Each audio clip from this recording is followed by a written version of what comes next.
আপনাদের প্রিয় চ্যানেল করকা কুর্চি ইন্ডিয়াতে সকলকে জানাই স্বাগত। এখানে আমরা খুঁজি বাংলা সিনেমার স্বর্ণযুগের অজানা গল্প, তারকাদের পর্দার আড়ালের নিষ্ঠা, শ্রম আর কিংবদন্তি হয়ে ওঠার ইতিহাস। উত্তম কুমার কেন ডামি ব্যবহার করতেন না?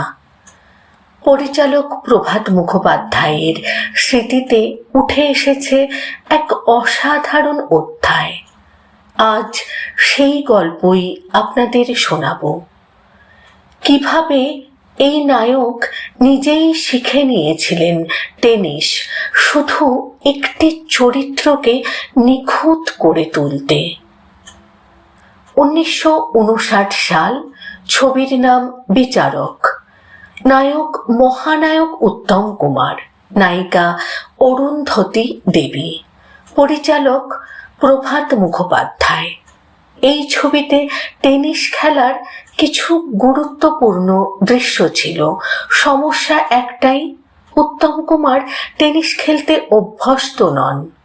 আজকের দিনের মতো ডামি ব্যবহার করলেই তো হয়ে যেত, কিন্তু না, এটাই ছিল উত্তম কুমার। পরিচালক শুধু বলেছিলেন কয়েকটা শট আছে, খেলাটা একটু দেখে নিও। কিন্তু উত্তম কুমারের মাথায় চেপে গেল অন্য কথা, দেখে নয়, শিখে নিতে হবে। তিনি সাউথ ক্লাবের সদস্য হয়ে গেলেন। স্টুডিওর শুটিং শেষ করে পোশাক বদলে নিয়মিত চলে যেতেন প্র্যাকটিসে। দিনের পর দিন অনুশীলন, ঘাম, পরিশ্রম, একাগ্রতা। কয়েক সপ্তাহের মধ্যেই খেলাটা রপ্ত করে ফেললেন। শুধু শট দেওয়ার জন্য নয়, একজন প্রকৃত টেনিস খেলোয়াড়ের মতো চলাফেরা, র্যাকেট ধরা, সার্ভ, সব। শুটিংয়ের দিন প্রভাত মুখোপাধ্যায় স্তম্ভিত। ক্যামেরার সামনে উত্তম কুমারের সাবলীল টেনিস খেলা দেখে তিনি চমকে উঠেছিলেন। পরে জানতে পারেন এই কদিনে উত্তম সাউথ ক্লাবের নিয়মিত সদস্য হয়ে গিয়েছেন। প্রভাতবাবু বলেছিলেন, আমরা যেখানে 10% পেলেই খুশি, উত্তম আমাদের হাতে 100% তুলে দেয়। বয়সে ছোট হলেও নিষ্ঠা, আন্তরিকতা আর কাজের প্রতি শ্রদ্ধায় তিনি হয়ে উঠেছিলেন সকলের শ্রদ্ধার পাত্র। মহানায়ক শুধু পর্দায় জন্মান না, তিনি তৈরি হন পরিশ্রমে, আত্মসম্মানে আর নিজের কাজের প্রতি অটল দায়বদ্ধতায়।